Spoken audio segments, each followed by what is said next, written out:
Carlos, ¿cómo estás? Hola Julio, un gusto. Buenas tardes a todos ustedes. Eh, estoy un poco con duda. Veo 56 participantes, tú ves toda la lista al costado, no sé si están activos, si están dentro del webinar, no estoy muy seguro. Claudia, si puedes Sí, corroborar eso, por favor. sí, no te ¿Sí? preocupes. Sí, Perfecto, ya, excelente. Bueno, primero saludarlos a todos, quiero comentarles que la idea de este webinar es justamente solucionar preguntas que normalmente están en la sociedad y en la gente leyendo una gran cantidad de información que tenemos sobre COVID y que creo que es importante que especialistas, tanto como Carlos, nos pueda también ayudar a solucionar varias de estas interrogantes. Voy a compartir pantalla, vamos a tener una temática, eh, vamos a ponerla aquí, a ver si todo está muy bien.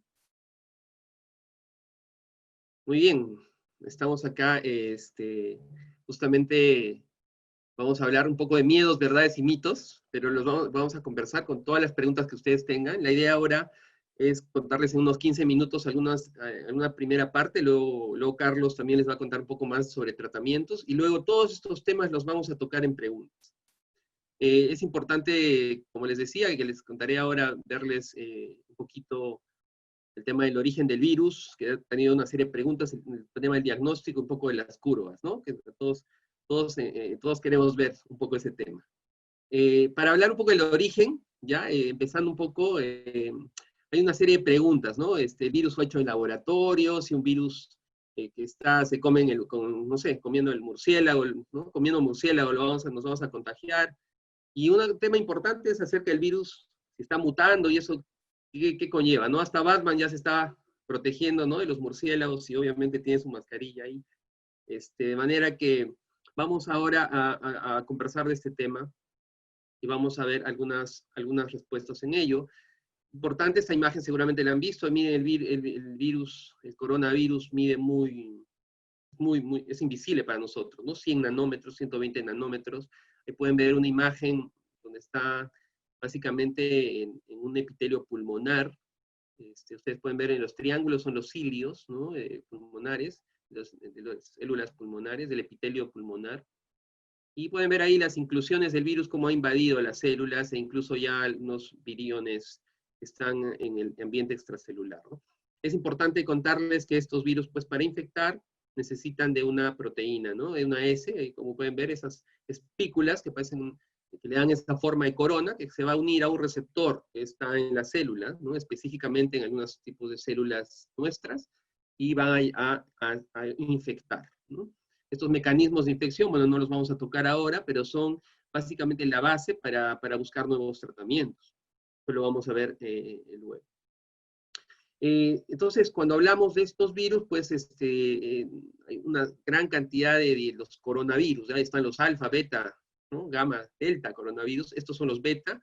Pueden ver en rojo, un poco se ha visto las secuencias de estos virus. Y les pongo esto porque hace poco salió un artículo en el que decían que había sido construido en laboratorio. Ya vamos a conversar sobre ello. De verdad, incluso recientemente Scientific American ha sacado un reportaje. Han ido a las cuevas a buscar murciélagos y han evaluado el genoma, ¿no? De la información genética de todos los virus relacionados, digamos, al murciélago, y han encontrado datos interesantes, y han visto, pues, que finalmente, haciendo estudios filogenéticos, estudios genéticos, ¿no?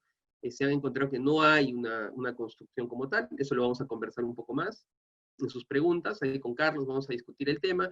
Además, es importante comentarles que esta es una zoonosis, es decir, ya estos virus, estos beta coronavirus ya han llegado a los humanos, ¿no?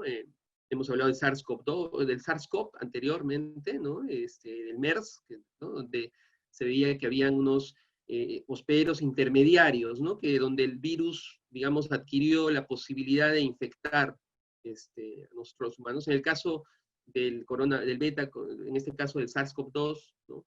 No se conoce todavía cuál es ese intermediario hospedero. Algunos están apostando por el pangolín, ¿no? Que es un animalito que también está ahí en el mercado, ¿no? de China. Sin embargo, vamos a ver ese tema, justamente basado en eso. Algunos encontraban que había unas secuencias similares al HIV este virus y por eso pensaban que era construido, ¿ya? Pero esos artículos fueron desmentidos por un análisis mucho más riguroso de las secuencias genéticas, justamente encontrando que pangolín podría ser este hospedero intermediario. Y es por ello, pues, que es importante comentar que sí, el virus muta, todo virus muta muchísimo su genoma. Es importante esto porque normalmente nosotros cuando tenemos una mutación por una serie de procesos azarosos, el sol, etcétera, que nos puede hacer un daño y una mutación, nosotros tenemos mecanismos reparadores, ¿no? En cambio, en el virus no existen estos mecanismos, entonces finalmente pues hay una gran cantidad de mutaciones. Pero no toda mutación significa que va a ser agresiva, y eso es importante decirlo. Si el virus, por ejemplo, mutara en la zona de unión a la célula, ya no podría infectar a nadie, ¿no? No podría infectarse, no podría infectar realmente, ¿no? De tal manera que sí, alguna mutación al azar, tenemos la mala suerte que sea agresiva, es un tema que también podemos conversar, pero como les digo, la mayor cantidad de mutaciones no necesariamente significan mayor agresividad. En el tema de inmunidad ya es otro tema que también vamos a discutir un poco más, ¿no? El segundo punto que vamos a ver un poco es el tema de los diagnósticos, ¿no? Y la inmunidad. Se ha hecho varias preguntas, ¿no? Se ha hablado de inmunidad de rebaño, hemos hablado tendremos inmunidad al virus, dicen unos que incluso salieron a decir que no tenemos inmunidad, confunden inmunidad con la producción de anticuerpos, o sea, hay una serie de datos que son importantes aclarar, ¿no? ¿Qué síntomas son diagnósticos y patognomónicos? Quiere decir que son propios de esta infección. Vamos a ver eso. Algunos piensan que el virus flota en el aire, ¿no? Libremente, vamos a ver eso también un poco. Y bueno, un poco el tema de las pruebas, ¿no? Que también vamos a discutir con Carlos un poco más adelante acerca de esto de las pruebas, ¿ya? Las pruebas rápidas, las pruebas moleculares, un poco, ¿no? Hay muchísima información, pero hoy podemos avanzar. Es importante decir a ustedes que este contexto, que realmente lo que conocemos en realidad en la gente, en los detectados, digamos así, son aquellos que han tenido algún síntoma, ¿no? Han ido al hospital y han manifestado, tengo síntomas. Entonces ellos son los que conocemos, les hacemos la prueba, salen positivos. Pero hay otra gente que de repente yo digo, oye, vamos a hacer una intervención en el mercado de los olivos. Nos vamos todos allá a tomar pruebas y obviamente hay gente que está sin síntomas y que al hacerle la prueba sale positivo. Entonces nos da unos pequeños incrementos de casos, ¿no? Y pueden ser muy altos. Entonces, es importante decirles que las curvas epidemiológicas, las curvas se construyen básicamente con los datos de las personas sintomáticas, ¿ya? Los demás están fuera, pues, pero hay que hacer una serie de análisis, ¿no? Al respecto. Por eso es importante que discutamos hoy algunas de estas cosas, ¿no? Hay muchas cosas que no se conocen, ¿no? Detrás. O sí se conocen en cierta forma, pero lo que importante es ser muy críticos de la información. Este es el número del tema de, por ejemplo, el doctor Gotuso expuso esta misma diapositiva, mostrando que la mayoría de síntomas que teníamos eran tos, fiebre, malestar general, dolor de garganta, sobre todo, ¿no? Y fíjense este dato que me pareció muy curioso. La pérdida de olfato y gusto hablaba que solo es un 1%. ¿Ya? Sin embargo, la mayoría de personas que he conocido con sintomatología que después fueron diagnosticadas con COVID, tenían anosmia ageusia, es decir, no tenían olor ni gusto. E incluso muchos reportes extranjeros hablan de que esa probablemente sea quizás el único signo que probablemente pueda ser propio de esta infección, ¿ya? Eso al inicio. Entonces es interesante poder discutir también acerca de esto, lo vamos a conversar un poco en general. Ahí les voy dando algunos tips, ¿no? Que vamos a ir conversando. Otra cosa importante que lo va a tocar mucho más probablemente Carlos, es el tema de que esta enfermedad tiene dos fases importantes, ¿ya? Una fase de respuesta viral, en la que uno pues, siente estos problemas de dolor de garganta, un poco de la gripe, incluso puede terminar en una diarrea, ¿no? Como han visto. Pero tiene otra etapa que es justamente la más severa, que es la reacción inflamatoria, ¿ya? Entonces, a veces la gente lanza, oye, vamos a tratar esto o lo otro, ¿no? Vamos a conversarlo eso con Carlos más, y uno va a la farmacia y se compra de todo, y no sabe que ese medicamento de repente es para otra etapa, otra fase tardía, una fase, etc. Entonces, eso es importante comentar, ¿no? Es importante también decirles que y eso el Ministerio de Salud ya está comenzando a tomar un poco de conciencia, y ya ha reportado que lo va a decir en unos días sobre el tema de las pruebas. ¿Ya? Mucha gente está pidiendo que hay que hacerse una prueba cuando uno sale de alta, ¿no? Ya salió de alta, no estuvo enfermo en COVID, hay que darle una prueba para salir, ¿no?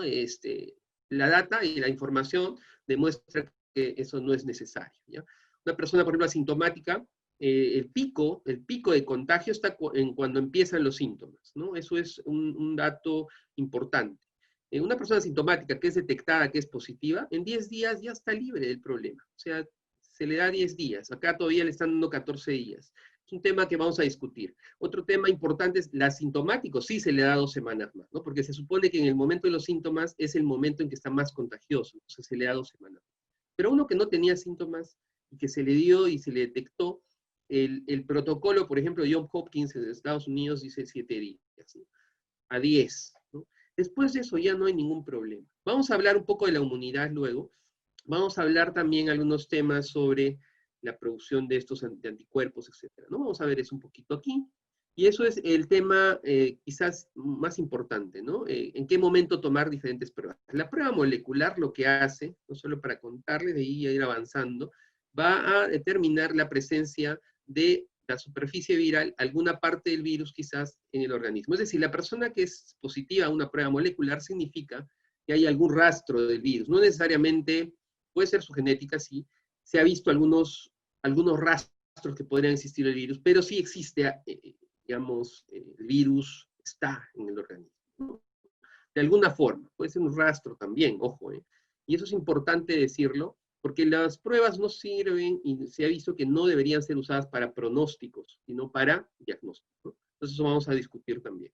Es importante evaluar, por ejemplo, que una persona pues en un inicio pues, tendrá un virus negativo, anticuerpos negativos. Si está infeccioso, obviamente el virus tendría que ser positivo, ¿no? Los anticuerpos, de repente la respuesta inmune todavía no se ha conformado, no, eso vamos a verlo. Hay una etapa en la que aparece la inmunoglobulina M, dicen algunos que es la primera, entre los primeros 4, 5, 6 días, luego viene la de 14 días, 10 días, 14 días la inmunoglobulina G, pues depende de cuál es la que salga. Otra cosa importante es ya se habla de otra inmunoglobulina que está en las mucosas, que es la inmunoglobulina A, que ya se quiere usar también para diagnóstico, ¿no? Eso lo vamos a conversar. Y es importante decir que esta persona que ya se recuperó, obviamente, puede ser pues justamente la base de lo que nosotros queremos hablar posteriormente de lo que es inmunidad de rebaño, ¿no? La persona que ya deja de ser susceptible a la enfermedad. No es que, ojo, no es que, como se ha dicho en algunos medios, el virus se atenúa en esa persona. No, no, no, no. Esta persona lo que es inmune, es decir, puede ser una barrera, por eso se llama inmunidad de escudo, a los virus, ¿ya? Entonces no se debe hablar de que esto sale atenuado de él, ¿no? Eso es un error, ¿no? Contarles a ustedes, ahí está, esta es una imagen muy, muy interesante en cómo una persona también cuando se infecta por primera vez, su respuesta inmune, ¿no? Dependiendo de la persona, puede durar un poco más o menos. Entonces alguna gente dice, oye, ¿se infectan otra vez? Sí, probablemente su inmunidad no alcanzó, digamos, a la defensa completa. No quiere decir que no haya inmunidad. La inmunidad se da. Y no solo inmunidad significa anticuerpos. Ojo, ¿eh? Hay una serie de procesos celulares también para impedir. Incluso pacientes con gamma globulinemia, es decir, no tienen inmunoglobulinas, no tienen anticuerpos, desarrollan inmunidad contra virus. ¿Cómo se hace eso? Ese es un proceso de la inmunología. Entonces no podemos hablar de inmunidad, ¿ya? Estrictamente hablando de anticuerpos. Entonces una persona, por ejemplo, se infecta, ¿no? Pueden ver ahí la figura, una curva, ¿no? En algunos casos también la respuesta puede ser muy agresiva, que lleve a que en vez de hacerle bien, los anticuerpos generan mayor inflamación. También se ha visto esos casos, ¿no? Pero luego, digamos, la curva baja. La segunda infección, si es que el anticuerpo está muy, muy focalizado, porque está, bueno, no solo es un anticuerpo, son muchas líneas de anticuerpos contra un virus, ¿no? Algunos irán contra la proteína de unión del virus, otros irán contra alguna parte diferente del virus. Es decir, nosotros tenemos la posibilidad en inmunología de hacer 10 a la 9, o sea, estamos hablando de 10 a la 9 posibilidades, clonas, de activación en un sistema inmune potente contra un virus. No quiere decir que un solo anticuerpo sea el que vaya contra ese virus, son muchos, pero en la memoria inmunológica uno va llegando a tener anticuerpos, digamos, los más efectivos contra la respuesta, ¿no? Y esos generan una memoria inmunológica. La siguiente infección será muchos menos síntomas, ¿no? Eso es importante. Es por eso que hay refuerzos de las vacunas y lo vamos a conversar más sobre eso también. Y para terminar estos temas, es importante decirles que el virus, para sobrevivir, tiene que estar en una superficie o tiene que estar apegado a algún tipo de partícula, ¿ya? ¿Por qué? Les voy a decir algo. Miren, si fuéramos tan así severos, de decir, a ver, las N95 de mascarillas de protección con el virus. Miren, el tamaño de poro de la N95 es 0.3 micras, o sea, 300 nanómetros. Y el virus mide 100 nanómetros, perdón. Entonces, perfectamente podría atravesar. ¿Por qué no atraviesa? Porque tiene que tener alguna partícula de humedad alrededor, alguna partícula donde está suspendido, que puede ser, normalmente es mayor en el tamaño que 300 nanómetros. Eso sí es interesante, pero también es interesante que en algunos casos, y por qué es que el personal de salud se enferma más, es porque el virus está concentrado en ciertos ambientes, ¿no? Entonces, esa es la importancia de la ventilación. Vamos a hablar de eso un poco. He visto a mucha gente que está muy asustada, que no quiere sacar la cabeza ni a la calle, porque dice el virus está flotando, y eso no es así, ¿no? Hay un tiempo de vida del virus en el ambiente, si no hay un flujo de aire que seca, incluso cuando uno estornuda, la cantidad de humedad que se pierde al entrar en contacto con él, ese choque al entrar al aire es muy grande, ¿no? Entonces tenemos que ser muy cuidadosos cuando hablamos. No es que el virus esté en la calle flotando, ¿no? Hay que tener cuidado en las partículas, por eso que el distanciamiento social es importante también, porque eso hace que las partículas se diseminen, que no haya un contacto directo con las partículas de los virus pegados a las partículas húmedas, ¿ya? Vamos a hablar un poco de las superficies, ya se sabe muchísimo de ello, y para terminar un poco en el tema de curvas, contarles, pues, esto es una epidemia, ese es el número actual, ¿no? Bueno, el 22 de junio, 257.000 personas, 145.000 recuperados, ojo, ¿eh? Entonces, tenemos que pensar también en que toda curva tiene que ser vista no en el número acumulativo, que es algo que quería comentarles, sino también cuánta gente se recupera. Eso es importantísimo hablar cuando hablamos de estos temas de epidemias, ¿no? Y fallecidos sí, tenemos 8.223. Y es importante algunos puntos que quiero discutir, ¿no? Miren, después de aproximadamente el 23 de marzo que se mapeó todo este movimiento, como una persona entra a una población e infecta a otras, ¿no? Esa capacidad de hacerlo tiene un nombre y lo vamos a ver con estas variables. Es importante que las conozcan porque eso es lo que tienen, bueno, de manera muy simple entender. Ese R0 es esa capacidad, ese número de reproductivo de que el virus en inicio de una epidemia, ¿no? Va a infectar. Por ejemplo, yo tengo sarampión, me acerco a un grupo de personas y la posibilidad de contagiarlas es entre 8 y 12, ¿no? Ese es mi R0, ¿no? Entonces ahí vemos el tiempo en que yo soy infeccioso, se ve ahí, se ve la tasa en que podría con el promedio de cuántos contactos alrededor tengo, ojo que es un promedio, podría ser que infecte un poquito más o un poco menos, ya pero el R0 siempre es un promedio, y la probabilidad esta de transmisión, ¿no? Entonces, en este caso del COVID se ha visto en el Perú entre 2.3 más o menos, ¿no? Entonces, cada vez que yo me encuentro con alguien, contagio entre 2 a 3 personas. ¿No? Eso es importante. Eso es al inicio de la infección. Ese punto se calcula al inicio de una infección. Pero luego, mientras la población se va haciendo menos vulnerable, ¿no? Porque ya me voy, por ejemplo, teniendo inmunidad, o hay gente que está más protegida con las máscaras, y hay vacunas, etcétera, ese va a aparecer un nuevo número que es el que nosotros vemos y que los epidemiólogos les gusta ver, es el número reproductivo efectivo, ¿ya? Entonces es el R0, pero ya se multiplica por la proporción, ¿no? Que va cada vez es mayor el número de personas que no son susceptibles, entonces el RT va bajando, ¿ya? Entonces, lo ideal es que sea menor a 1, para que de esa manera ya no infecte. Entonces, eso es lo que pasa en el curso de una epidemia, ¿no? Básicamente, al inicio es pues, mayor a 1, pues, ¿no? Es 2.3, 3, y tiene que llegar un momento en que comienza la población a ser menos susceptible, entonces ya no, por ejemplo, yo me encuentro con 10 personas, pero 5 de ellas ya son inmunes, pues mi RT baja mucho más, ¿no? O ya están cubriéndose con mascarilla, mucho más, ¿no? Si están vacunadas, muchísimo mejor, ¿no? Entonces ese RT va a bajar en el curso de la epidemia. La ideal es que llegue a 0, pero si llegara a 1, significa que es un estado endémico, ¿no? Como muchas enfermedades que siempre están ahí, ¿no? Que siempre van a contagiar a alguien y eso va a mantener la epidemia siempre. Entonces el doctor Munaico publicó un artículo interesante que muestra un R0 entre 2 a 2.9, y ahí hablaba un poco del tema de inmunidad de rebaño, ¿no? Esto significaba cuánto es la cantidad de población, digamos así, que yo necesito para detener completamente a este virus, a esta epidemia. Entonces el R0 tiene mucho que ver con la inmunidad de rebaño. En el caso de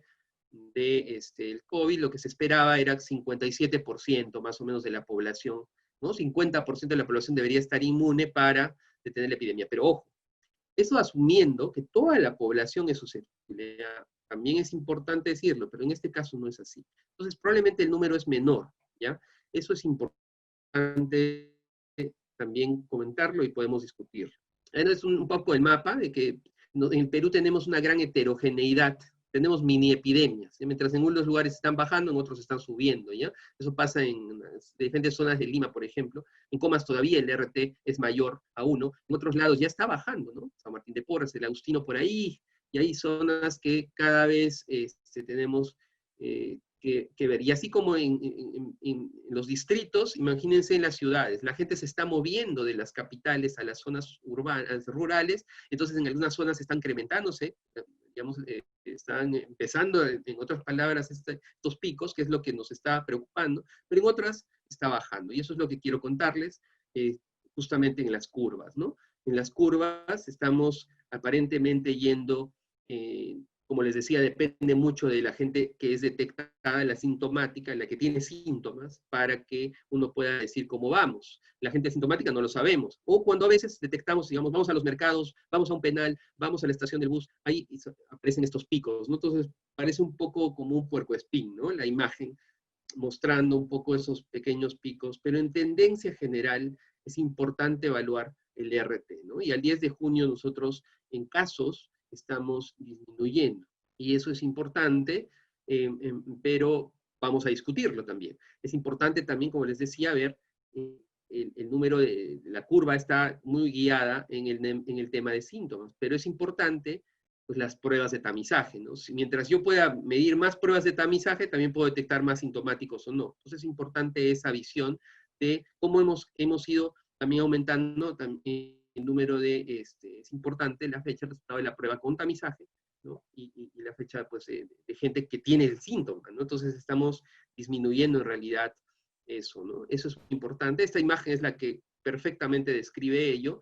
Pueden ver la línea roja, es la que muestra el caso de infectados, ¿no? Acumulados por fecha de resultados, la roja, pero si nosotros ahí vemos la fecha de acuerdo al inicio de síntomas, porque hay gente que obviamente, por ejemplo, yo recién me sentí mal, digamos, hoy, ¿no? Pero yo ya estaba infectado hace 2 semanas y recién tengo algunos síntomas, voy, me tomo la prueba, es positivo, no quiere decir que el día de hoy es que yo me infecté, ¿no? Entonces es importante eso, que ustedes tengan en cuenta que a veces el número de infectados acumulados no necesariamente significa que es el número de personas que de repente ya se infectaron mucho tiempo atrás, pero recién les están haciendo la prueba. Entonces es importante tener ello, y en ese aspecto, las zonas grises muestran cómo hemos disminuido en realidad, ¿no? el número de infectados, y eso es importante verlo. El número de actualmente a los 257.447 casos, ¿no? De infectados, 103.000 son los activos, ¿ya? 104.000, digamos así, son los que están activos. El resto está recuperado, y eso es importante decirlo también. Ahí está, esta es una imagen que he sacado el día de hoy, de esta página, ¿no? Y aquí la tienen ahí abajo para que puedan entrar. Entonces es importante. Y es importante decir que estamos tamizando bastante en el Perú. Estamos tamizando muchísimo. Muchísimo más que otros países. Incluso per cápita nosotros estamos tamizando bastante. Estamos teniendo cerca, por ejemplo, tengo un dato, estamos tamizando cerca de 3.000 pruebas moleculares día y cerca de 16.000 rápidas. Habría que ver un poco ahí el tema, cómo vamos, ¿no? Y un punto importante para terminar, y darle paso a Carlos, es también las curvas de fallecidos, ¿no? Dense cuenta ustedes, este es el caso de España. Miren ustedes con pruebas moleculares los nuevos casos, el pico de pruebas moleculares versus el pico de pacientes fallecidos. Entonces, los fallecidos obviamente no es que yo detecto más casos y se mueren ese mismo día, ¿no? Ellos vienen de haber pasado probablemente un tratamiento mucho, digamos, anterior, que va un par de semanas, 2 semanas, etcétera, y recién, bueno, lastimosamente muchos de ellos fallecen, pero ojo, es importante ver que la curva, ¿no?, de los casos incidentes es diferente a la curva de fallecidos, ¿no? Se demora, están en diferente orden, eso es importante. Es importante comentar, es lo que pasa en el Perú en mortalidad, como un serrucho, ustedes pueden ver, pero si yo resto, por ejemplo, los muertos hoy versus los muertos antes, la velocidad, la curva está en crecimiento, ojo, pero la velocidad parece haber disminuido. Eso es importante. Justamente el doctor Cárcamo ha sacado estos datos, no solo del Ministerio de Salud, que a veces están un poco atrasados, sino de las páginas, digamos, del Registro Nacional de Defunciones, ¿ya? Y él ha hecho sus análisis en ese punto. Entonces voy a dejar ahora, después de darles toda una serie de información que son interesantes, vamos a hablar con Carlos para después discutir y conversar. Carlos, te dejo a ti para que nos cuentes un poquito sobre tratamientos. Gracias, Julio, muchas gracias. Gracias por la invitación y por poder compartir hoy día con ustedes algunas cosas que creo que pueden ser bastante interesantes con relación a todo este tema que nos viene acompañando ya desde hace varias semanas. Voy a hacer un paso rápido por varios temas, incidiendo en tratamiento, incidiendo en algunas cosas que son de interés crítico para todos en realidad, o sea, interés social, para después poder dar paso a preguntas, a todo lo que pueda requerirse.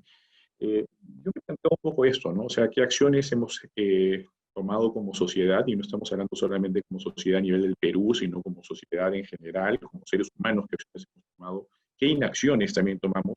Y en el contexto médico, pues ante un elemento fundamental, una premisa que es este famoso primum non nocere, ¿no? O sea, lo primero que debemos hacer es procurar no hacer daño, y hoy día, con una serie de informaciones que tenemos, pues nos acercamos bastante hacia ello, al hacer uso no juicioso de algunas alternativas terapéuticas que entran pues dentro del imaginario de García Márquez prácticamente, ¿no? Son cosas que son demasiado pintorescas y que pueden ser muy peligrosas. Bueno, soy Carlos de Urrizaga, de esta corporación que tenemos desde hace ya mucho tiempo relacionada a temas en el sector salud. Julio comentaba que todo empezó por acá, ¿no? En verdad yo no habría ni entrado a este lugar, por más pintoresco que parezca, y es esperarse que cualquier cosa podría haber empezado acá, donde también empezó la República de China, ¿no? En Wuhan fue precisamente donde hubo el último levantamiento que termina con las dinastías chinas para dar lugar a la República China. Y acá pues salió pequeño, esa pequeña molécula de ácido ribonucleico con proteínas, con este espectro solar que muchos dicen que se plantea desde los años 60, que era más o menos la corona solar cuando había un eclipse, razón por la cual se llama coronavirus, que es algo muy pequeñito, como comentaba Julio previamente. Hay algunos puntos que son importantísimos tener en cuenta, ¿no? El punto más crítico en coronavirus es que el coronavirus desarrolla un cuadro en el huésped, en el infectado, que se llama tormenta de citoquinas.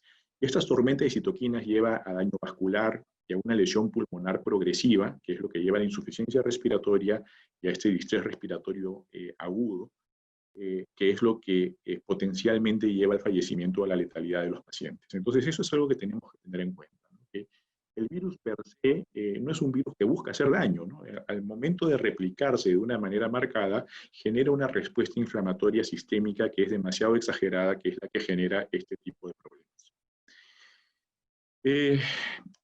Bill Gates hace unos años decía esto, que es muy vigente, ¿no? O sea, el hecho de que no haya habido una pandemia catastrófica no significa que no va a haber otra, ¿no? Y ciertamente no estamos preparados para la siguiente pandemia. Y esto es crítico también, ¿no? Porque yo sí soy quizás un poco pesimista, y si tuviésemos en 10, 15 o 20 años otra, temo que tampoco estaríamos preparados, porque no atendemos mucho lo que ocurre, ni entendemos los errores que cometemos para poder mejorar las cosas, ¿no? Ante esto, pues, era prácticamente nostradámico, por decirlo de alguna manera, ¿no? Un presagio tan grande, pues no nos queda decir otra cosa que esta frase, ¿no? Caramba, ¿qué es lo que sucedió? ¿No? Y esto es lo que me lleva ahora a plantear dónde estamos y a dónde vamos con COVID-19 hoy, que estamos en el día 100 de inicio de la cuarentena, ¿no? Estas cifras son de hoy día, estas gráficas, donde se pueden ver los casos confirmados en los países. He retirado algunos, los que no son, digamos, muy cercanos, pero he dejado los países de Latinoamérica, Estados Unidos y España, para ver cuál es la tendencia que estamos viendo, ¿no? Y la tendencia que vemos es un Brasil que se ha ido disparando, un Estados Unidos que se disparó, pero se mantiene en una meseta que podemos llamar como queramos, meseta prolongada, meseta dos tiempos, meseta trifásica, lo que queremos, podemos llamarle, pero lo cierto es que los casos no tienden a bajar muy claramente. Y en Perú, que lo vemos en esta línea morada oscura, un incremento que también permanece más o menos constante, con una tendencia aparentemente a disminuir. Esta es la sala situacional en los últimos 3 días. Y acá hay algunos temas que pueden llamar la atención, ¿no? Hemos tenido un incremento de casos que porcentualmente contra el número de pruebas realizadas durante el día, estamos entre el 15 y el 18%. O sea, hacemos un número X de pruebas y entre el 15 y 18% van a ser casos positivos. Estamos bordeando entre 180 y 200 fallecidos diarios. Y bueno, estamos ahora a la expectativa de ver qué es lo que va a suceder una vez que todas estas medidas de aislamiento que ya se relajan en los próximos días, cuál es el impacto que podríamos esperar en las siguientes semanas. Pero hay algunas cosas que ya ocurrieron, ¿no? Esto era el pre-COVID, ¿no? Esto es para todos los que no están en la parte, digamos, sanitaria y sector salud estrictamente. Se esperaba que con el COVID, como una enfermedad como otras que han habido en el pasado, tendríamos un PBI mundial del 2.4%. Y en el mejor escenario, una pérdida de 77 billones de dólares en la economía mundial, ¿no? Con un peor escenario que es el quíntuple, ¿no? 5 veces más. Una vez que se decreta la pandemia, se espera un PBI de menos 2.4%, o sea, 5% menos del esperado en un escenario que ya de por sí era malo, y esto claramente genera una serie de problemas que también llevan a veces a tomar decisiones que pueden tener impacto en la salud, ¿no? Ahí es donde uno tiene que interrogarse si es que en realidad ciertas decisiones de poder relajar ciertas medidas obedecen a un tema económico que también es muy importante y que también tiene que considerarse. Esto también es importantísimo, no es algo que uno va viendo las prioridades, ¿no? Las prioridades fisiológicas, prioridades de salud, la famosa pirámide de Maslow, que en realidad durante esta cuarentena se reinventó con 2 necesidades básicas, que son la batería y el Wi-Fi, porque sin esto no hubiéramos podido vivir en realidad, y esto ha sido crítico para que podamos seguir relacionándonos con los demás. Nuevamente, pues una entidad cuestionada, ay caramba, nuevamente, la Organización Mundial de la Salud con una serie de cosas que ya se venían diciendo desde epidemias pasadas y que tenemos que entender para ver entonces hacia dónde tenemos que direccionar ciertos esfuerzos para resolver y poder navegar en medio de la pandemia. Esto es lo que ocurre cuando hay una pandemia y se está originando en China y yéndose hacia todo el mundo. Hay una diseminación rápida hoy día por la exagerada globalización y las comunicaciones que tenemos. Lógicamente, al diseminar rápido hay una mayor demanda de servicios hospitalarios, lo hemos visto en todos los países. Veíamos semanas atrás lo terrible que ocurría en España y a las pocas semanas lo hemos visto acá, y de repente ya veníamos un poco menos sensibilizados porque ya habíamos visto lo que pasaba allá y no nos hemos escandalizado en algunos casos tanto como si nos afectaba al inicio. Hay escasez de recursos porque claramente pues, la necesidad de medicamentos, agentes terapéuticos, de personal humano, se va a ver evidenciada ante el aumento de la demanda de servicios. Las vacunas no salen rápido. Tenemos que ser claros que las vacunas demoran en desarrollarse. Y hoy día tenemos una promesa de vacuna de la que hablaremos un poco más adelante, que todavía no sabemos qué cosa es lo que realmente vamos a tener en unos meses. La repercusión social y económica que la vieron antes, y que lógico, una ayuda internacional ilimitada, bastante limitada porque todos los países están con este problema y pues no es sencillo pues, ser generosos o caritativos con otros que tienen menos cuando nosotros tenemos un problema tan marcado. Pero cuando había una pandemia, o en estos casos, hay algunas cosas que son críticas para los sistemas de salud, ¿no? Uno, el manejo de información. tenemos esta sala situacional que nos ha ido proporcionando información de manera permanente. Hay que entender que no solamente es la información, sino que es una información muy fidedigna, ¿no? Es una información muy realista. Acá ponemos un interrogante con relación al tema de los fallecimientos relacionados a COVID, los fallecimientos por COVID, y los fallecimientos por COVID que lamentablemente nos han podido catalogar como COVID por una serie de temas conceptuales, metodológicos, pero que hoy día nos llevan a este punto en el cual tenemos pues, un desfase en el número de fallecimientos con el año anterior de cerca de 18.000 fallecimientos más registrados este año sin una causa aparente. Lo otro es el tema de la atención oportuna, que supone pues, un esfuerzo claro del sector salud. Una de las cosas importantes es limitar la propagación mediante una serie de medidas. Es crítico siempre proteger al personal de salud y no porque seamos pues, héroes sin capa o con bata blanca o como queramos llamarle, sino que en realidad necesitamos que el personal se cure rápido para volver a atender. Y este es un punto crítico porque un personal con experiencia que se va y que entra un personal nuevo a tratar de manejar uno de estos casos, supone que ese personal tiene mayor riesgo de contagiarse y vamos a tener más problemas en realidad.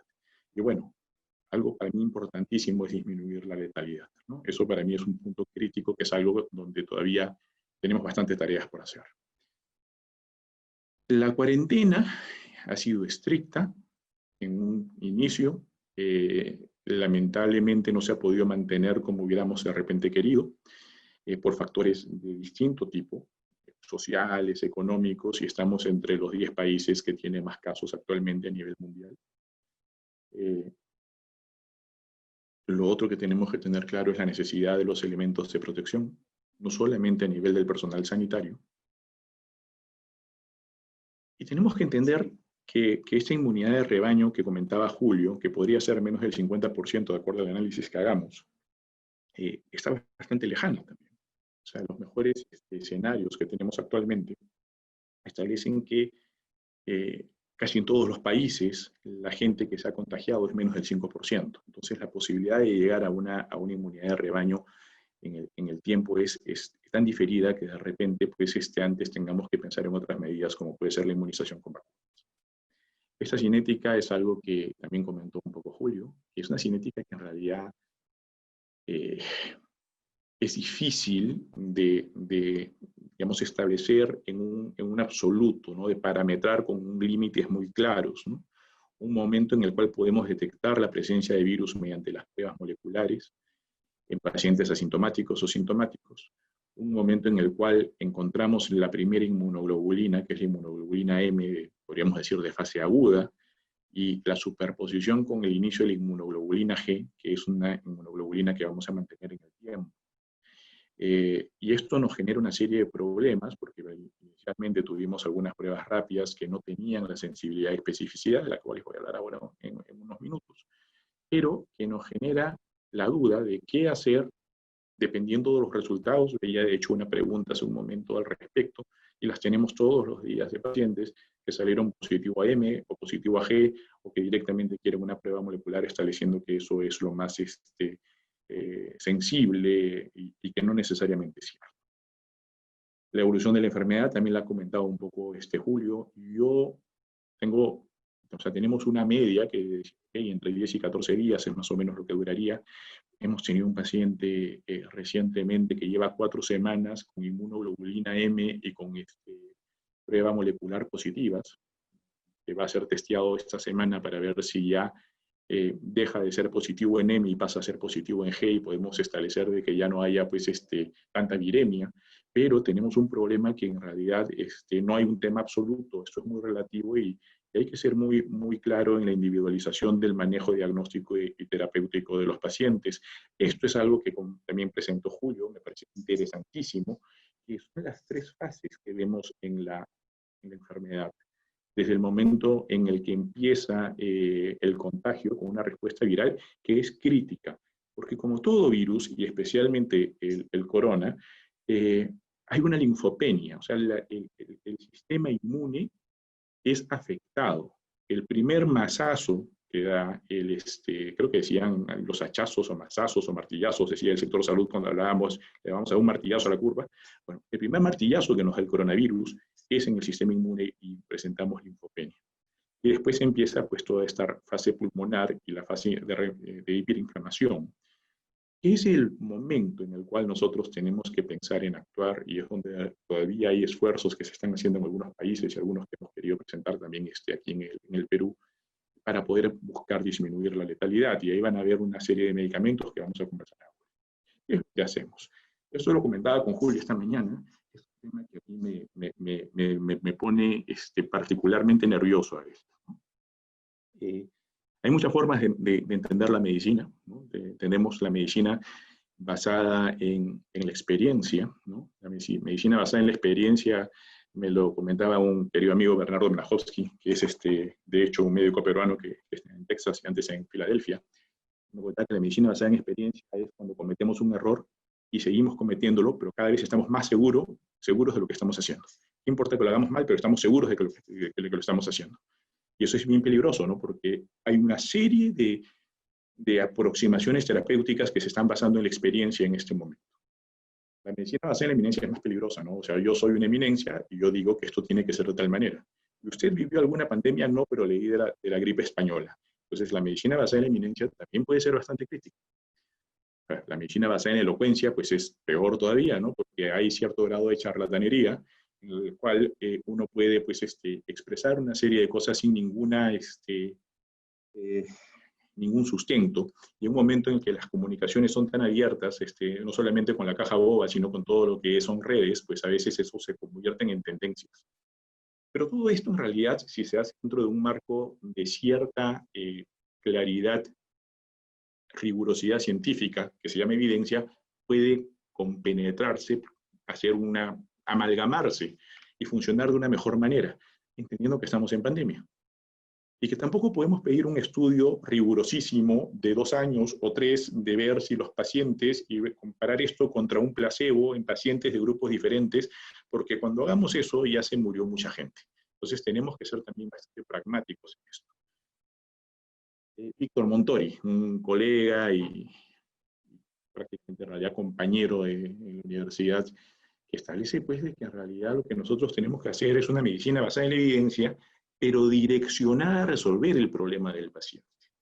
¿Ya? Tiene este libro espectacular que se llama Why We Revolt, ¿no? ¿Por qué nos rebelamos? Que es una lectura en realidad interesantísima para pacientes, ¿no? No es una lectura para médicos, es algo interesantísimo. Bueno, él está ya hace muchos años trabajando en la Clínica Mayo. Yo me preocupé con esto. Esto salió el día 9 de junio. El 9 de junio salieron los tratamientos específicos para casos leves de COVID, la mayoría, todos los pacientes que salen positivos o que tienen síntomas, que llaman por teléfono a los médicos, a los estudiantes de medicina, a los tecnólogos de laboratorio, a los biólogos y a todo lo que parezca que pueda responder con relación a salud. Me quedé preocupado de esto porque no dice nada. Esta es la norma que salió el día 9 y no dice nada, ¿no? Dice, luego de la discusión, el grupo de trabajo, Eminencia, emitió opinión favorable, el 95% a favor de ivermectina y el 60% a favor de hidroxicloroquina. Propuesta que recogemos y ponemos a consideración. Es decir, en realidad, de guía terapéutica, esto no es más que un consejo de un grupo de médicos con mayor o menor experiencia o eminencia, que discutieron y dijeron, me parece que sí, votemos 90% a favor, 10% en contra, aprobado. Y esto pues no es riguroso para poder plantearlo a los pacientes.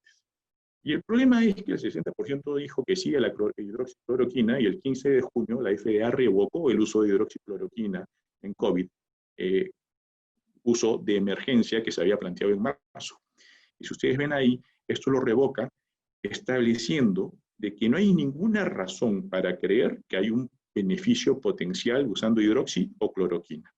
Y por el contrario, hay conocidos riesgos potenciales. Y esto es crítico, porque el 65% establecía que tenía que utilizarse hidroxicloroquina, que la FDA a los 6 días que salió esta resolución lo revocó.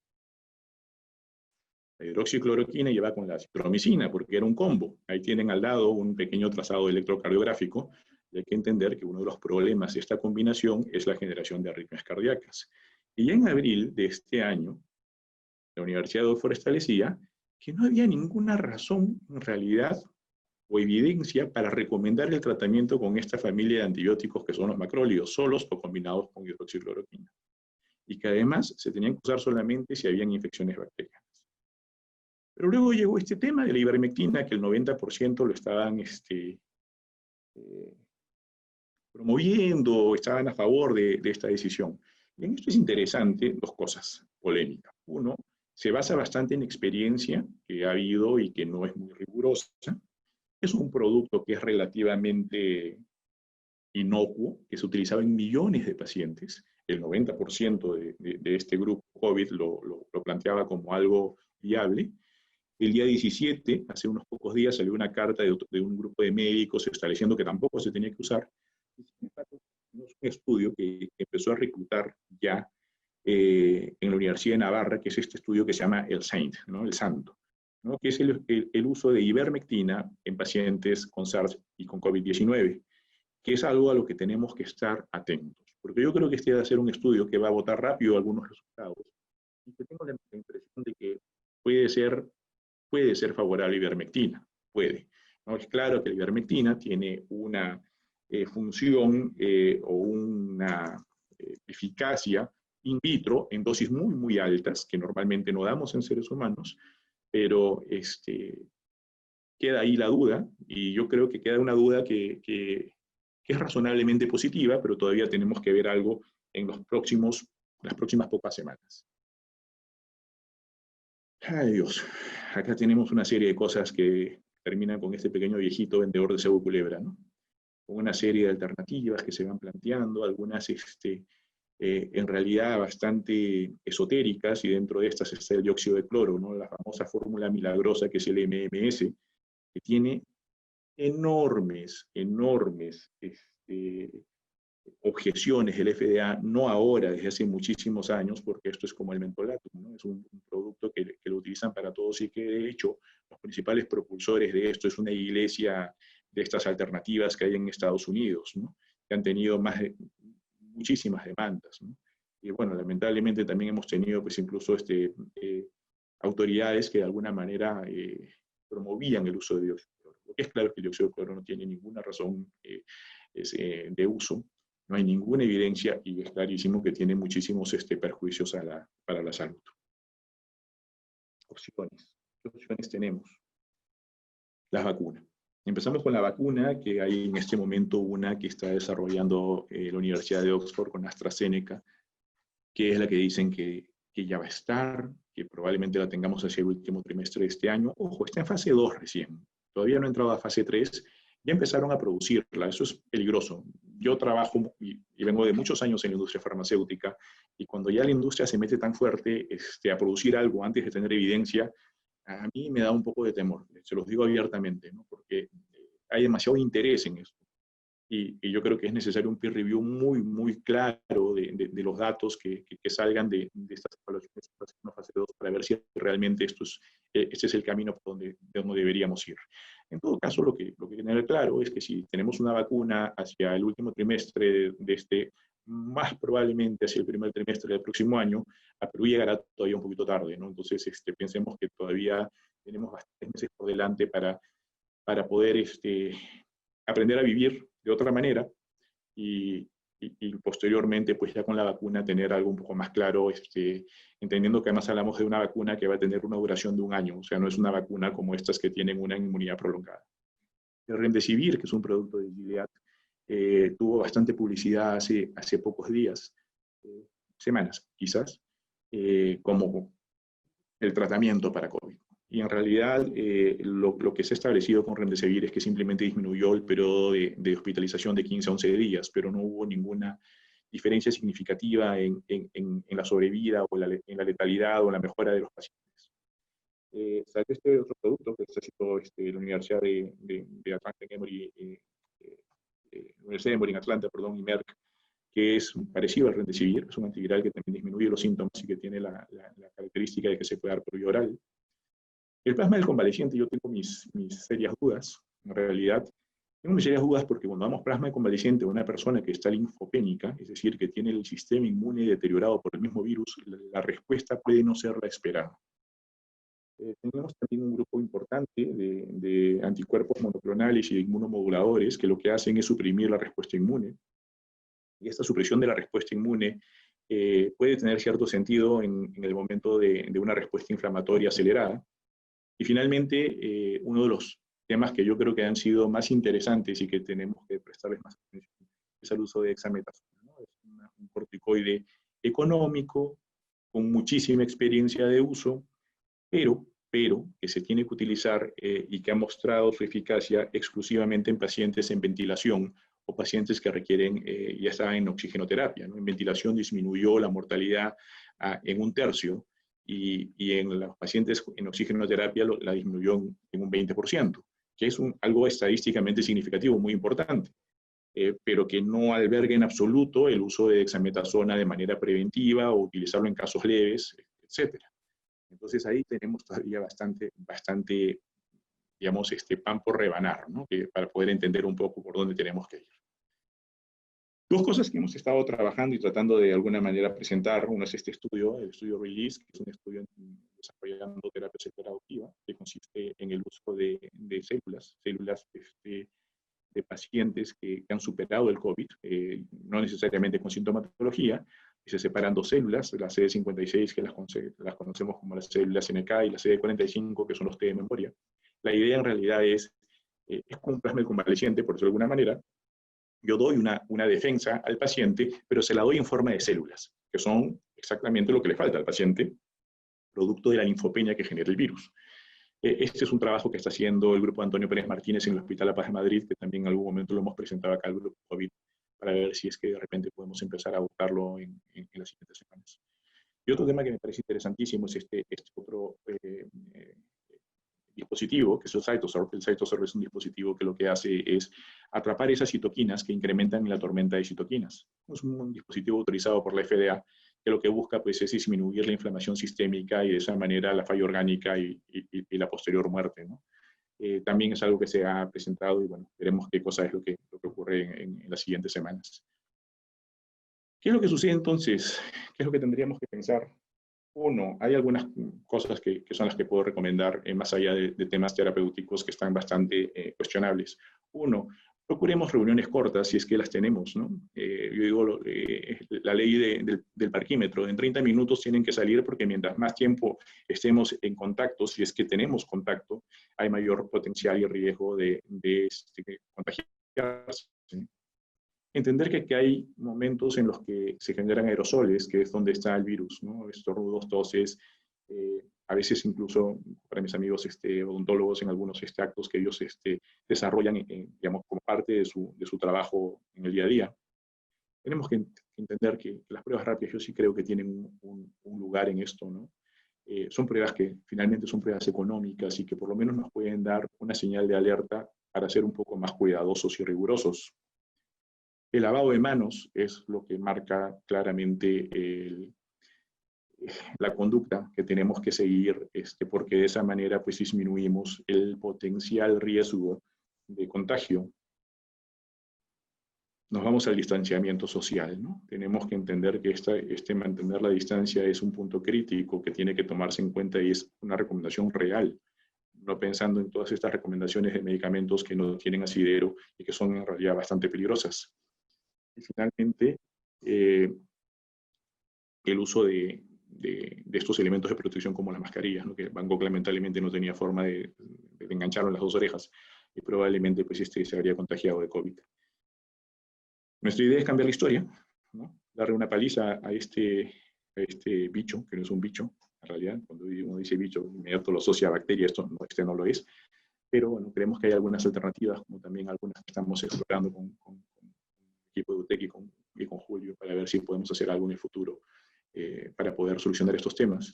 Y bueno, los agradecimientos tanto a la gente con la que trabajamos en distintas entidades y a mi equipo, que en verdad permiten que a veces nos metamos a hacer este tipo de locuras. Muchas gracias.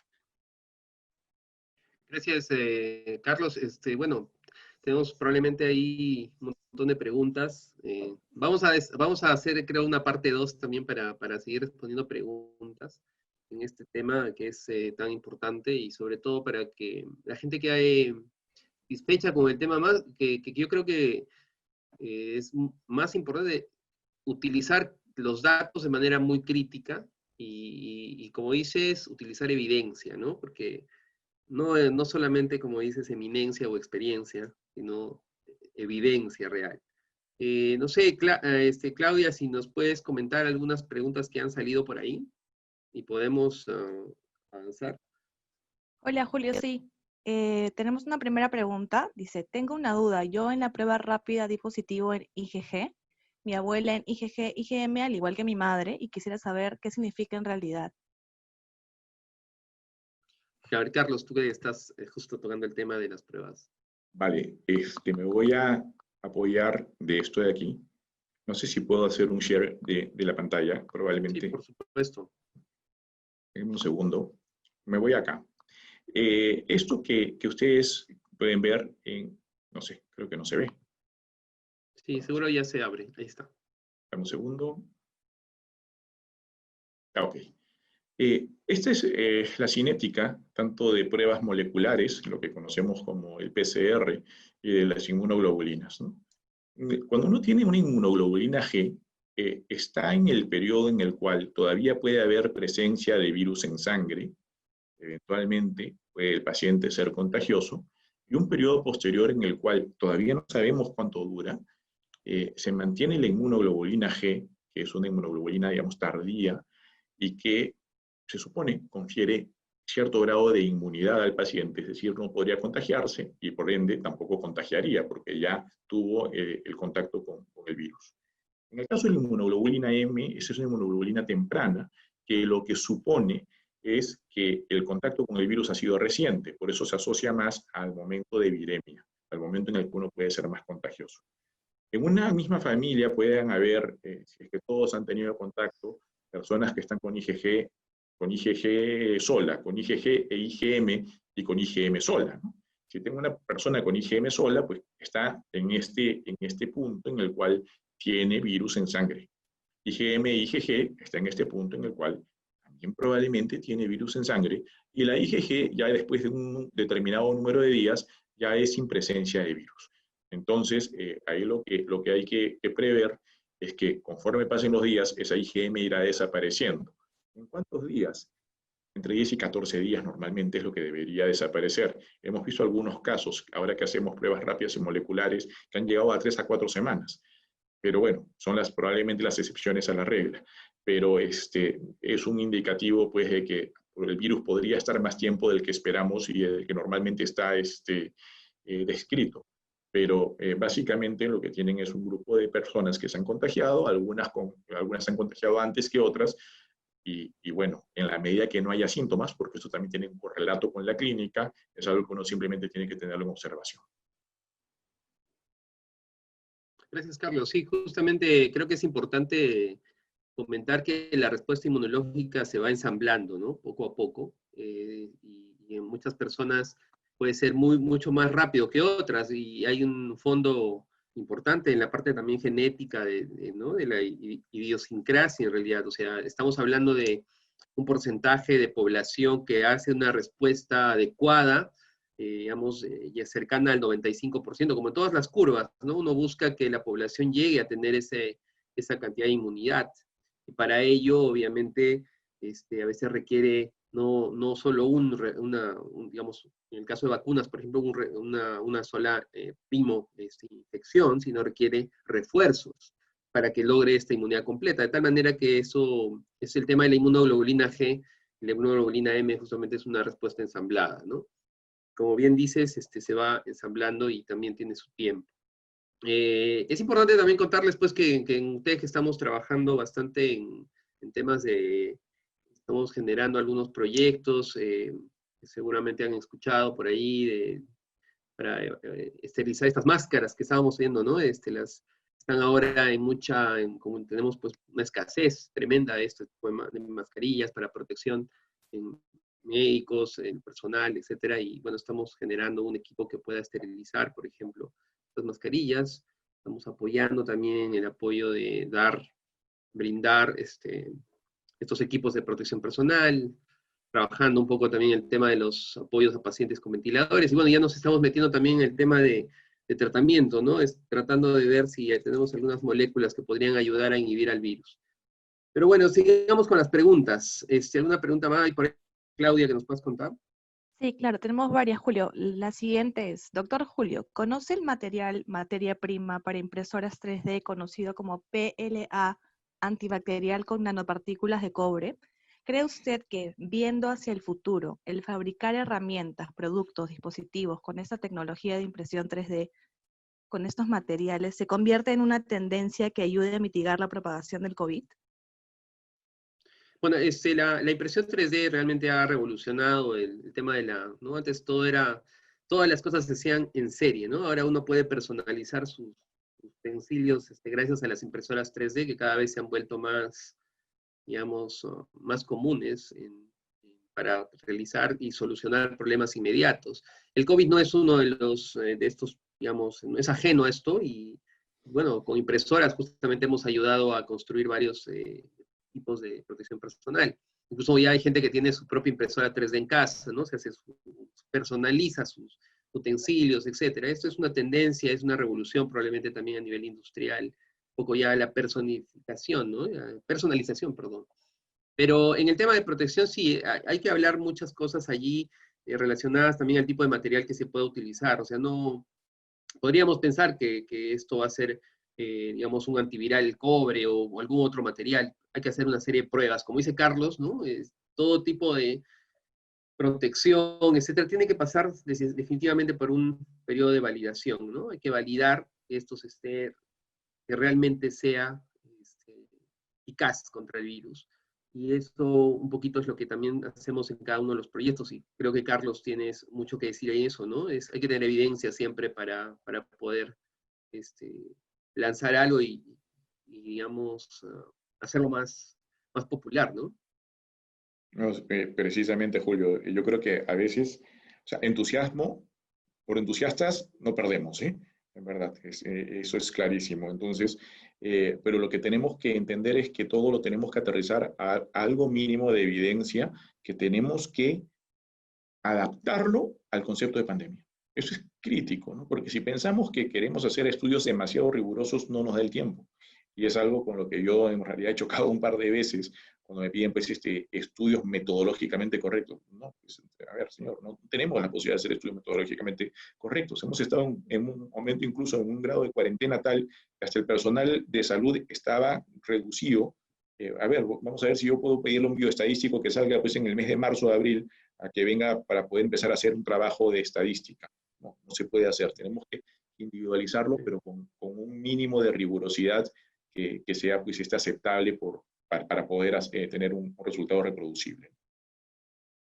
Sí, exacto, Carlos. Y bueno, y esa motivación de hacer ese tipo de equipos está abierta, ¿no? Simplemente que, como decimos, hay que siempre darle la posibilidad, o mejor dicho, darle cierta rigurosidad, ¿no? Ver si, por ejemplo, es realmente estas partículas podrían ser detenidas, uno, dos, si es que realmente hay alguna evidencia de que algún microorganismo incluso pueda morir en esta presencia de este material, ¿no? Muy bien, Claudia. Ahí una pregunta más.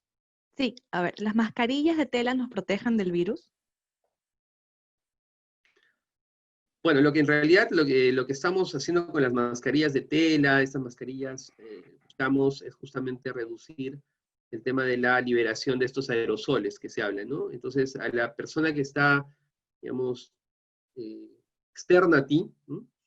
Va a ayudar primeramente a que cualquier otra partícula quede detenida en la mascarilla, ¿no? Y más que tiene una carga alta de humedad, y esto va a depender obviamente de la humedad del ambiente, las temperaturas del ambiente, etcétera. Es por eso que se recomienda que no estés tocando tu mascarilla, ¿no? Porque probablemente ahí están una serie de partículas con una serie de organismos, en este caso el virus. Y por otro lado, tú proteges a los demás también, ¿no? Evitas que si estornudas, conversas, porque se ha visto que incluso conversando liberas aerosoles. La idea es minimizar esa cantidad de aerosoles. Ya, lo que estamos tratando de hacer es justamente ayudar a que no haya una mayor diseminación, ¿no? No es que tengas una protección completa, menos que obviamente tengas una mascarilla mucho más también compleja, ¿no? Que ahora escasea y que preferiblemente sería importante que lo tenga el personal de salud, que todo el tiempo respira el virus, ¿no? Es lo que conversábamos, era una zona de carga viral dentro de una habitación que incluso está mal, lastimosamente, es la verdad, está mal diseñada, ¿no? ¿no? Hay conceptos mínimos de ingeniería clínica que no lo hacen, no los hemos hecho en el país, y que, bueno, por eso hago la propaganda, es importante la bioingeniería, ¿no? Ahí meter la ingeniería clínica con fuerza en el diseño también de los hospitales, de flujos, ¿no? Los flujos positivos, etcétera, para proteger al personal de salud. En este caso se está evidenciando eso, ¿no? Alguien toma un cuarto como UCI y en ese cuarto, pues obviamente hay una carga enorme viral, porque no hay ventilación. Y definitivamente el tipo de protección que necesita el médico en ese caso necesita un equipo mucho más preparado, mucho más eficaz, ¿no? No solamente una mascarilla, sino una serie de otros, digamos, aditamentos al equipo que pueda ayudarlo a que no esté respirando esto. Y es justamente una de las causas por las que muchos personal de salud han caído, ¿no? La carga viral es muy importante en esto. Creo que eso, no sé si quieras agregar algo, Carlos. No, no, perfecto, perfecto, Julio. Julio, nos preguntan también, he escuchado que las personas remojan verduras, frutas y carnes en agua con lejía. ¿Es correcto y saludable? Carlos, Estas, creo señor, que estas fueron recomendaciones en realidad son muy antiguas, ¿no? Las recomendaciones de la OMS, el Ministerio, incluso pues en la época del cólera, en la época de otro tipo de infecciones que ha habido en África, ¿no? Son recomendaciones necesarias y económicas, ¿no? Son recomendaciones económicas. ¿Es saludables?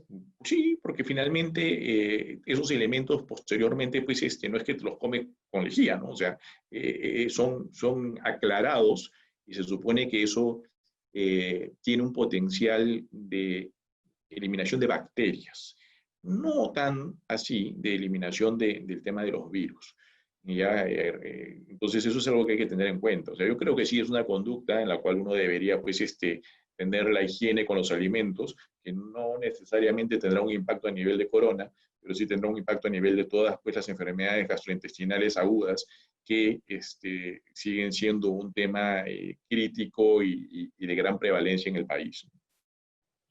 sí, es importante también, obviamente, la dosis que utilizan en el lavado, ¿no? No es que se lave, digamos, directamente con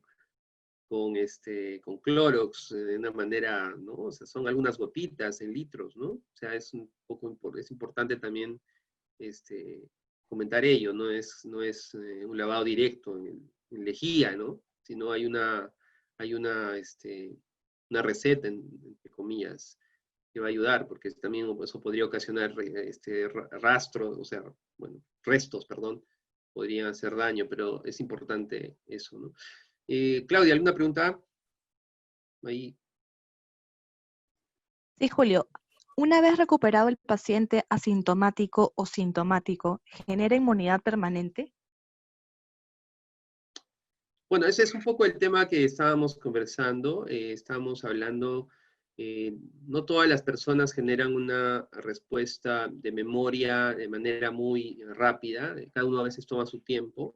Mire, un caso que siempre les pongo de ejemplo a mis estudiantes es el tema de hepatitis B, ¿no? Por ejemplo, en el caso de hepatitis B, eh, o uno mucho más interesante todavía, tuberculosis, ¿no? La vacuna no es que te quite el tema de que te vas a infectar de tuberculosis, sino lo que hace es que evita que tengas la enfermedad severa de tuberculosis, ¿no?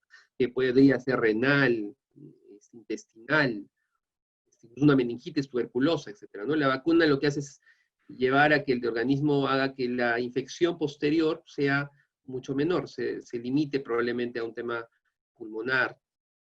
Eso es importante. Igual, en el caso de hepatitis B, por ejemplo, hay diferentes dosis, ¿no? Entonces, ¿cómo se fabrica estas dosis? Basada justamente en una curva en la que se ve que a la tercera dosis los pacientes generan una respuesta de memoria mucho más potente, ¿no? Habrá personas que con la primera ya tienen una memoria interesante. Con la segunda quizás otro porcentaje de población, pero con la tercera garantizan, digamos, que la población que sometida a esta vacuna pueda tener una inmunidad futura y perdurable, ¿cierto? ¿No? En el caso de los virus no lo conocemos, el virus de COVID no conocemos todavía su comportamiento. Recién están habiendo estudios interesantes, han mostrado que si hay por ejemplo, pacientes que son con enfermedad severa, generan una respuesta más profunda, ¿no? Es ya con una memoria inmunoglobulina G bien conformada y otros tipos digamos, entre comillas, inmunidad. Y eso es interesante, hay varios artículos que están saliendo sobre ello, pero todavía no conocemos el comportamiento, ¿no? Probablemente una persona que no ha sido asintomática, de repente en algún momento podría infectarse y tener alguna sintomatología. Es un tema que, digamos, vamos a conversar, pero no es que se garantice que con la primera infección se tenga una respuesta sostenida. Lo que sí puedo garantizar es que la segunda infección probablemente va a ser menos, o sea, con menor sintomatología. Y es un tema que sí está, digamos, hay que conversarlo, y es un tema muy inmunológico, ¿no? No sé si Carlos quieras agregar algo. No, sí, el tema de las inmunoglobulinas y en particular la IgG, ya hay algunos reportes de que la IgG desaparece antes de lo esperado, ¿no? En lapsos relativamente cortos. Entonces, el que la IgG esté presente no es que confiere pues, la seguridad, como hablaban, del pasaporte de la inmunidad, ¿no? Que uno ya pueda manejarse con mayor soltura. Probablemente es como tú comentes, que en el caso de que tengan una segunda, un segundo contacto, la enfermedad sea, digamos, menos grave, ¿no? En la medida en la que pues, no se haya ido el virus mutando hacia algo que pues, lo vuelva más virulento o más patogénico, que es un tema que también uno tiene que considerar. La vacuna esta de Astra, que es la que está más avanzada, se basa en adenovirus, en realidad. Han cogido el adenovirus, un vector que es básicamente, son células de un tipo de chimpancé, y lo que están tratando de codificar o de meter es la proteína S, ¿no? Para poder generar rápida respuesta de anticuerpos en el caso de que haya un siguiente contacto. Pero es casi como una vacuna para influenza, ¿no? Es algo que se espera que dure solamente un año y que no confiera tampoco inmunidad prolongada. Entonces, tenemos que hacernos la idea de que en realidad el virus vino para quedarse por una temporada bastante larga. Sí, claro, es importante, Carlos, esto, ¿no? Porque eso va a llevar también al tema de los refuerzos en las vacunas. O sea, hay una serie de cosas. Y además la memoria inmunológica no significa que los anticuerpos estén todo el tiempo presentes, sino también significa que hay células y clonas de células T memoria que están, digamos, esperando una nueva infección, ¿no? Una vez que entra nuevamente el organismo, en este caso por el virus, lo que hacen es activar nuevamente todo el sistema, pero de una manera mucho más rápida y eficaz, ¿no?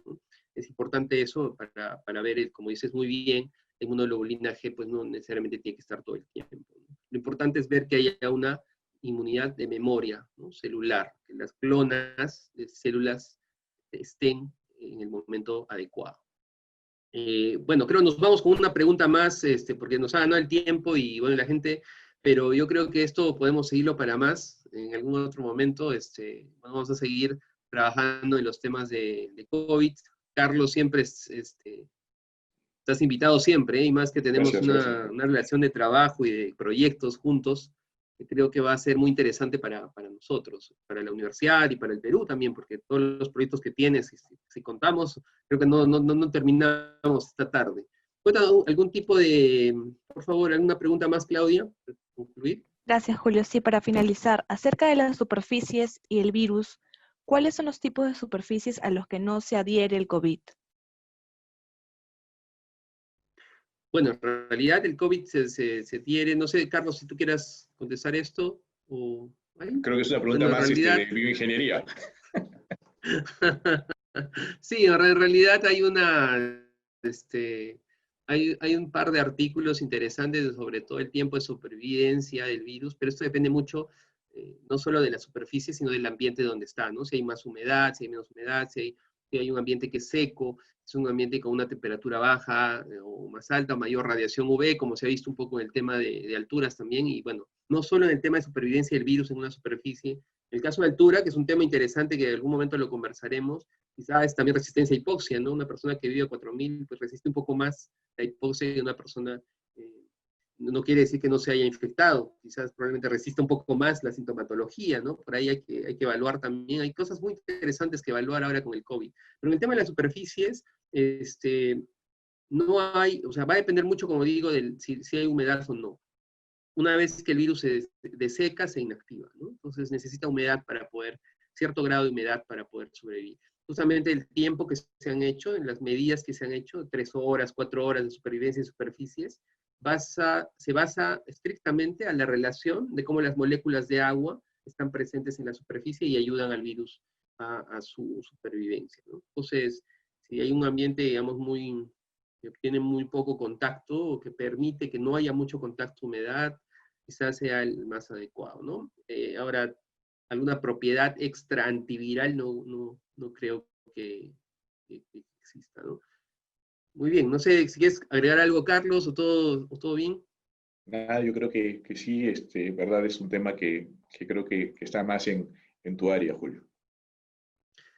Bueno, pues agradecemos a todos ustedes haber estado, bueno, primero a ti, Carlos, por haber aceptado la invitación de estar acá con nuestro webinar acerca del COVID. A todas las personas que han venido y se han tomado el tiempo de escucharnos, les agradecemos también. Está a disposición la universidad y bueno, nuestros correos para las consultas, y a ver si hagamos otro evento de este sentido para que ustedes también puedan seguir participando. Listo, muchas gracias a todos. Gracias, Gracias. Carlos. Buenas noches. Hasta luego.